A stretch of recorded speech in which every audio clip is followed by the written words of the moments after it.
సగం ప్రపంచాన్ని జయించిన అలెగ్జాండర్ చనిపోయే ముందు అడిగిన ఆ 3 కోరికలేంటో తెలుసా?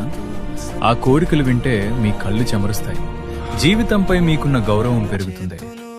అలెగ్జాండర్ ది గ్రేట్ ఎన్నో దేశాలను గెలిచాడు, అపారమైన సంపదను పోగు చేశాడు. కానీ కేవలం 32 ఏళ్ల వయసులోనే మరణం ఆయనను పలకరించింది. అప్పుడు తన సైన్యాధిపతులను పిలిచి తన అంతిమ యాత్రలో 3 కోరికలు తీర్చాలని కోరాడు. మొదటి కోరిక, నా శవపేటికను కేవలం నా వైద్యులే మోయాలి. ఎందుకంటే మరణం వస్తే లోకంలోని ఏ గొప్ప వైద్యుడు ప్రాణాన్ని కాపాడలేడని ప్రపంచానికి తెలియాలి. రెండో కోరిక, నేను సంపాదించిన బంగారం వజ్రాలను నా శవయాత్ర జరిగే దారి పొడవునా చల్లండి. మనం ఎంత సంపాదించినా చనిపోయేటప్పుడు ఒక్క రూపాయి కూడా వెంట తీసుకెళ్లలేమని అందరికీ అర్థం కావాలి. మూడో కోరిక, నా 2 చేతులను శవపేటిక బయటికి కనిపించేలా ఉంచండి.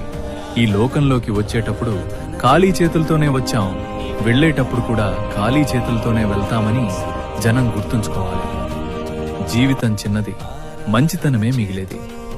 నీతి, సమయం కంటే గొప్పది ఏదీ లేదు. ఎంత సంపాదించినా మనం ఏమీ తీసుకుని వెళ్ళలేము.